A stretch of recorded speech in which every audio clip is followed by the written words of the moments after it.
Share बाजार में भारी सप्लाई आने वाली है और सप्लाई थोड़ी मोड़ी नहीं है। ये है करीब 1.5 अरब डॉलर यानी 1500 करोड़ डॉलर की सप्लाई आने वाली है। 1500 करोड़ डॉलर का मतलब हुआ लगभग 1.25 लाख करोड़ रुपए की सप्लाई आने वाली है। और ये आने वाले हैं वो शेयर जिनका आईपीओ लॉक इन खत्म हो रहा है, प्री आईपीओ लॉक इन। जिनका आईपीओ आया था उससे पहले जिन लोगों ने प्री आईपीओ राउंड में प्राइवेट इन्वेस्टमेंट कर रखे थे, उनके ऊपर एक लॉक इन होता है कि इतने समय तक आप ये शेयर नहीं बेच सकते हैं पब्लिक इशू आने के। तो ऐसे 1470 करोड़ डॉलर के शेयर बाजार में आने वाले हैं मई के महीने में। इनमें इकलौता सबसे बड़ा प्लेयर है स्विगी।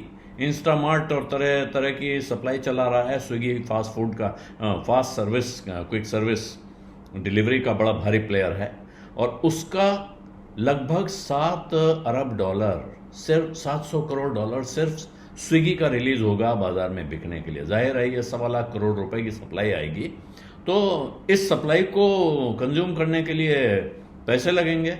तो पैसा इधर डाइवर्ट होगा तो दो चीज़ें होंगी। एक तो जिन कंपनियों की सप्लाई आ रही है उनके शेयरों में जब प्री आईपीओ लॉक इन खुलता है तो अचानक एक डिप आता है, क्योंकि बहुत सारे पुराने इन्वेस्टर निकलना चाहते हैं।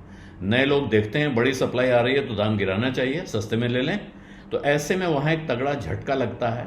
और ये झटका क्या होगा, करीब 20 कंपनियां ऐसी हैं जिनका प्री लिस्टिंग जो लॉक इन का टाइम खत्म हो रहा है और वो लॉक इन खत्म होने जा रहा है।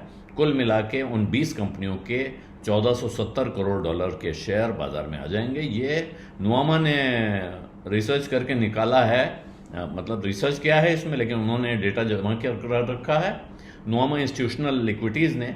उनके हिसाब से 30 अप्रैल से 28 जुलाई के बीच में तो टोटल 58 कंपनियां आने वाली हैं इस तरह से प्री लॉक इन जिनका खत्म होगा। और वो पैसा होगा कुल मिला के 2600 करोड़ डॉलर, यानी कि आप उसमें 1000 करोड़ डॉलर और जोड़ लीजिए, 1100 करोड़ डॉलर। ये पूरा रकम आने वाली है जुलाई तक, लेकिन अभी मई के महीने में आने वाला है वो 1500 करोड़ डॉलर का पैसा है। और ये टोटल जो लॉक इन जिन शेयरों पे खुलेगा ये उनकी वैल्यू है। अब ज़रूरी नहीं है कि सारे इन्वेस्टर इनमें से सारा कुछ बेच दें। उनमें से कुछ को यहाँ लॉन्ग टर्म वैल्यू दिख रही होगी तो वो उनको बचा के रख सकते हैं, लेकिन फिर भी इसमें से बहुत बड़ा हिस्सा बाहर आ सकता है। एक वजह ये भी होगी कि इसमें से काफ़ी बड़ा हिस्सा प्रमोटर्स के पास होगा। तो प्रमोटर अब अपना ही धंधा बेच के तो भागेगा नहीं। अगर भरोसेमंद प्रमोटर है और अपने बिजनेस में उसका भरोसा बना हुआ है तो जाहिर है कि वो प्रमोटर स्टेक अपनी जगह रहेगा, लेकिन कुछ हिस्सा कुछ इन्वेस्टर्स का, कुछ जिन लोगों ने प्री आईपीओ में जो अनलिस्टेड शेयरों का मार्केट होता है वहाँ से खरीदा है, वो सब इंतजार कर रहे होंगे कि जब लिस्ट हो उसके बाद जब भाव मिले तो अपना एग्जिट देखा जाए। तो काफ़ी बड़ी रकम फिर भी आएगी और इनमें बहुत बड़ी रकम आ रही है। जैसा मैंने बताया स्विगी से का करीब ये 85% उसके जो फ्लोटिंग स्टॉक है उसमें से 85% हिस्से का लॉक इन खुल रहा है। और ये 13 मई को उसकी 6 महीने की लॉक इन खत्म हो रही है। तो 13 मई को आप उम्मीद कर सकते हैं या आशंका कर सकते हैं कि 13 मई के बाद जब वो खुलेगा तो उस वक्त वहाँ एक तगड़ा डिप देखने को मिल सकता है।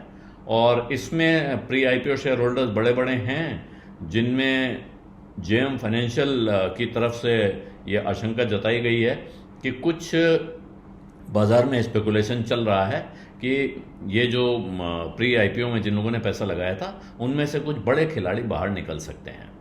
ये लगभग 83% हिस्सेदारी स्विगी की है जो इस वक्त लॉक इन में है, जो 66,000 करोड़ रुपए पर वैल्यू की जाती है।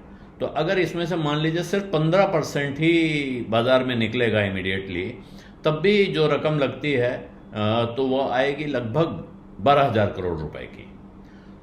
जो उसका आईपीओ साइज था वो था 11,300 करोड़ रुपए का।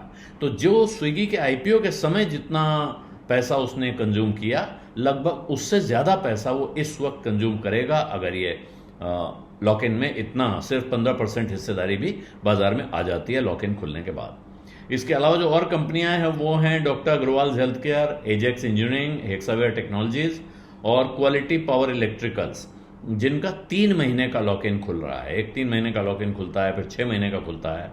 और स्विगी के अलावा जिन कंपनियों के 6 मंथ लॉक इन खुल रहे हैं उनमें Deepak Builders and Engineers, Blue Jet Health, Afcons Infrastructure, Honasa Consumer, Rainbow Child, Cello World, Acme Solar, Sagility, ESAF Small Finance, Niva Bupa, Aadhar Housing, ASK Automotive, ऐसे तमाम नाम हैं। वो नाम अगर आपके पास वो शेयर हैं तो आपको पता होंगे, नहीं तो बाजार में आपको ढूंढने को मिल जाएंगे। जो नियम है वो ये है कि जो एंकर इन्वेस्टर्स होते हैं उनके जितने शेयर उन्होंने खरीदे हैं एंकर इन्वेस्टमेंट के तौर पर, उनमें से आधे 50% पर 90 डेज लॉक इन होता है, और जो बचे हुए शेयर हैं उन पर 30 दिन का और लॉक इन होता है।